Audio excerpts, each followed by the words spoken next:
Age doesn't mean knowledge, but it also doesn't equal innocence. You are such a genuine gem. Thank you for clicking on my video. I am Brooke Makenna, but this is about a very, very tragic case. Now, when it involves a child being murdered, that's difficult enough to swallow, but you never expect the killer to also be a kid.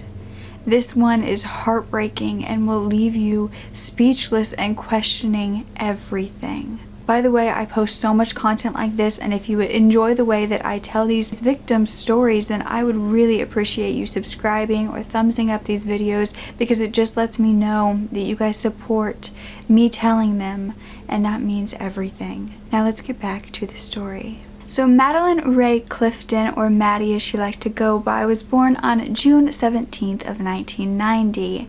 Her parents' names were Sheila Clifton, which she went by Missy, and C. Clifton, her father. And she also had an older sister named Jessica, who was 2 years older than her, who doubled as her best friend. And they all lived in Jacksonville, Florida. To be honest, it's said that Maddie was the perfect child. She was polite, well-mannered, but she was also the type of girl that didn't want a label on her. She loved playing piano. She loved dancing. She loved playing sports like hockey and baseball. She was just the type of girl who wanted to do everything and was going to, no matter what. She was always the most cheerful little girl, and if she wanted something done, she would do it. But the Clifton family, even though she was so active, all still really tried to, do things together and have a family time where they would play board games or whatever it be, just to make sure the family was staying close. But when Maddie was 8, she disappeared, and this would change the entire Clifton family forever. It was November 3rd of 1998 when Maddie did not come home for dinner. Her sister was sent out on her bike to go searching for her. She was screaming her name, but she could not find her anywhere, and she was not coming home for dinner like her mother had called. When the police got involved, thousands were there to search the area, to search for her, and they immediately had a suspect who was their neighbor named Larry Grissom. And you see, he was on their radar because he had already been arrested twice in the past for sexual abuse. Now, this was 15 years ago and 20 years ago prior to this occasion, and the charges in both of those cases had been dropped. He was immediately brought in and questioned with a lie detector test, which he failed in regards to Maddie's disappearance. But he did have a very strong alibi for that evening, and so they had to let him go. After a while, with very little to go on, and with the girl not being found no matter how hard they searched around the area, the police kind of called off the search, but the volunteers refused, and nearly 400 of them from the community continued to search regardless of what the police said. Then the FBI got involved with finding this little girl who was still not being found. They were handing out flyers everywhere, even at a local football game, and there was a reward posted of $50,000, which was later doubled to $100,000. There was so little being found that America's Most Wanted even wanted to air her story. But 7 days later, everything changed. Because 7 days later, an officer who was staying at the Clifton house while the search happened rose from the ground where he was playing Monopoly with Maddie's sister Jessica after he got a call, and he left their house. Because Maddie had been found. You see, across the street from the Clifton's home was the Phillips home, where Steve and Melissa and their 14-year-old son Joshua lived. Now, Joshua had kind of a crush on Maddie's sister Jessica, who was 11 at the time. And you see, the day Maddie disappeared, she arrived at home and began playing her piano, when at about 4:30 she headed outside to play. She went over to a few neighbors' houses like she always did. She was very social. If she wanted to do something, she would just go ask somebody if they wanted to as well. And so she was going over to several people's houses, and they were saying no, and a neighbor had watched her do all of this. And that is when Joshua, the Phillips son, kind of went over to her, or as the neighbor described, creeped up on her, and they began to play in the yard. They were playing baseball, and the neighbor, of course, went back to their business and didn't really think much of it. They were just having a good time playing outside, so they weren't too worried about it. But at around 6:20, when Maddie's mother called them in for dinner, she never came. And she was someone who always came, was always even checking in with her parents, even if she wasn't told to. And she didn't come for dinner, and that wasn't right. So at 6:35, her mother wasted no time. She called the police immediately, knowing that this wasn't a fluke, that something had happened to her daughter and she was in danger. And she was right. 7 days later, the officer got that call to go to the Phillips house because the Phillips mother had found something. It was November 10th, and she had walked in to clean her son's room because there was a very strong odor, and with him being a teenager, she didn't think much of it. She just thought, while they're at school, I'm going to clean his room to get the stench out, and that's all she was going to do. Joshua had tried to cover it with incense and just all sorts of air fresheners in the room, but even that wasn't masking the smell anymore, and so his mother went in just to clean up for him when she noticed that his waterbed was leaking. There was a puddle on the floor, and so she kind of went to inspect it closer because she thought, oh, maybe that's the smell, maybe it's mold. And that is when she noticed that his sideboard was kind of torn away and was taped back together, and so she kind of rattled it loose. And that is when she found something that she was not expecting. Underneath his bed, she saw a child's foot. Without getting any closer of a look, she bolted outside to find one of the officers who were still canvassing the area, searching for Maddie. They told him about it, and that officer called for backup before heading over to their house. And when they got there, Joshua's mother just kind of pointed towards the bed. She couldn't even look at it, and they went to look under it. And Maddie's body was then found, and they were pretty sure they knew who the killer was as well. They taped off the crime scene and headed for Joshua's school, where they arrested him and put him in a juvenile detention center where he confessed with ease. He said that that day Maddie had come over and knocked on his door and asked him to play, and that he wasn't allowed to play with anyone when his friends weren't home. Nobody was allowed to come over, so he said that he would go outside and play with her, and so that's what he did. He said that they were playing baseball when he accidentally hit Maddie right above the eye, and she began to bleed. She was screaming and crying, and Joshua panicked, knowing that his parents would be home soon. He wasn't supposed to be playing with anybody without their approval, and so he carried her into his house. He said he hit her over the head once or twice to silence her, and then began to stab her several times with a penknife before shoving her under his bed. But when they got the forensics back on Maddie's body, they knew he wasn't telling the full truth, you see, because Maddie had been strangled with a phone cord for 15 minutes before all of that.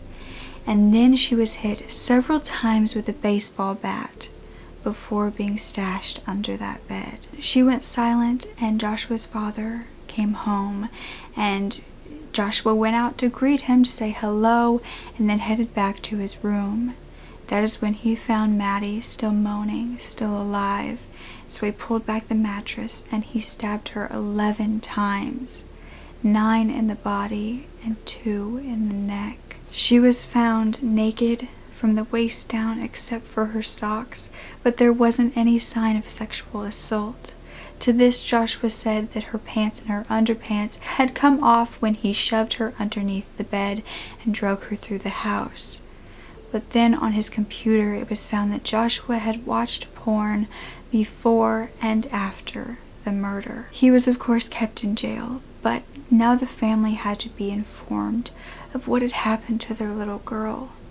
With her sister Jessica, who was only 11 years old, the police actually took her to IHOP, had her eat her lunch before they told her.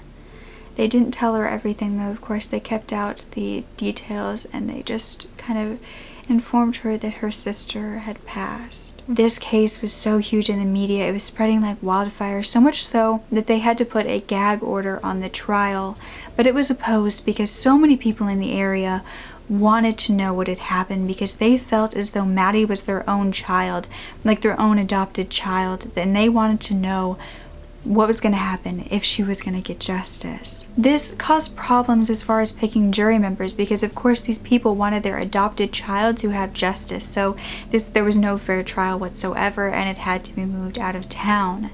And in July of 1999, he was convicted of first-degree murder and sentenced to life in prison without parole. Being under 16, he was only 14 at the time, made him ineligible for the death penalty, but he was sentenced to life without parole.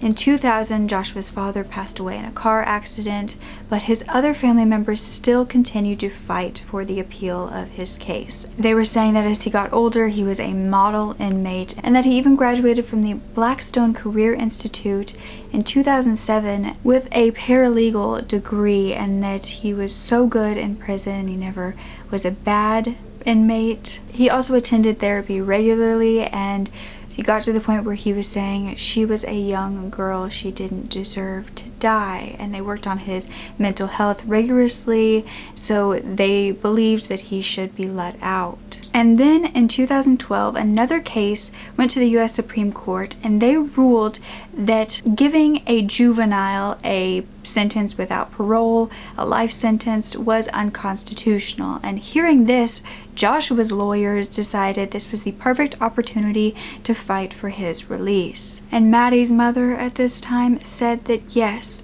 Joshua had gotten a life sentence, but Maddie got the death sentence. She was only 8. So it shouldn't matter if he was only 14. But he got an appeals case, and on November 17th of 2017, he testified saying, "I had no clue what life meant, what death meant, nor the depths of suffering that could follow one act. I did something horrible, and I'm so sorry. Even now, after all these years, it's so unfathomable all this could have occurred. It tears my mind that I stole such precious life from you, from the world. I wish I could take away your pain." And he said if he got out, he would owe the world a lot. But he was resentenced to a life sentence in prison by the judge, saying that the sheer coldness of the crime and his lack of remorse for it at the time was of great concern to him and to society. He was convinced that society would be in danger if this man was released. And with that sentence, Maddie's sister Jessica said, "I think today is a wonderful day. I thank God and the criminal justice system. I'm just very happy with the way things turned out." Jessica was not told of the details of her sister's death, her murder, until she was 16 years old, but she said ever since that day Maddie disappeared, her life was changed forever. She said her parents divorced, which many parents of missing and murdered children do because of the stress and just the constant reminder looking at that spouse of what had happened. But she said her life changed ever since. She actually testified in court before that sentence was given, and she spoke right to Joshua, and she said, "I can tell you as a child, much like you were, when you took my best friend, I lost my childhood too. I lost mom, I lost dad, and I lost myself." Which is so heartbreaking, but so courageous that she could stand up there, testify right as Joshua was in the room, and talked right to him. Maddie and Jessica's mother said, "Should he ever be released from prison, I pray I will no longer be on this earth, because I know deep down inside he was after Jessie, and I can't bear to lose another daughter." Jessica and Maddie's father says, "Joshua is a monster in my mind because normal people don't kill their playmates." And thankfully, the judge agreed, and he was sentenced to go back to prison for the rest of his life. Now, Jessica did go on. She did have a good life. She lived for her sister. She went on to be an NFL cheerleader because her sister loved to dance, got her into dancing, and she thought that would be the perfect way to honor her. She is studying to be a nurse as well. But the question on a lot of people's minds is, why did Josh kill? Why did he do it? He was born on March 17th of 1984 to, of course, Melissa and Steve, and it's said that his father had a very violent temper, was a drug addict and alcoholic, and would oftentimes abuse his wife and his son. But it's said that Josh was a very friendly and happy kid and would often make others laugh. Some say that it was his father's violent temper that kind of rubbed off on Joshua and led him to be this way. But when he was asked why he did it, his answer was, "I don't know. I don't think I have the answer.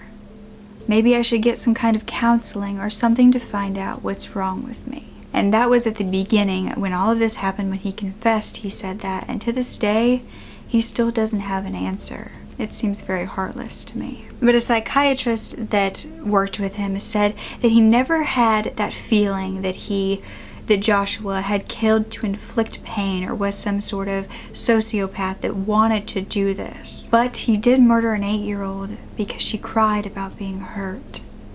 So what do you think really happened that day? Was it how the forensic shows? Was it how he said? Was it, of course it was more forensics than him, but do you think it happened in the way that she was just being too loud and he didn't want to get caught?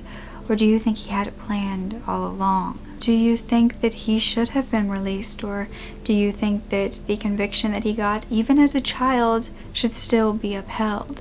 For one, it's hard to tell, and it's a very touchy subject as far as, do we sentence juveniles like adults? If they do a crime that's adult worthy, do they get a punishment that is as well?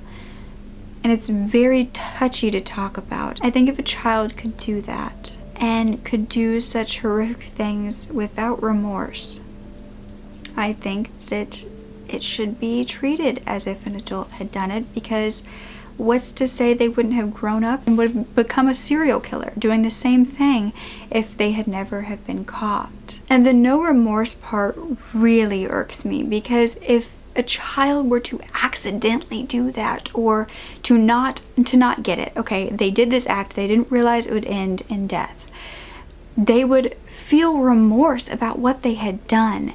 And that, to me, when somebody brutally murders someone else and doesn't show any sort of knowledge or doesn't care that they had done it, shows to me something is very off. People who don't have remorse continue to kill because nothing told them that it was bad the first time, except for if they're caught and a police officer did.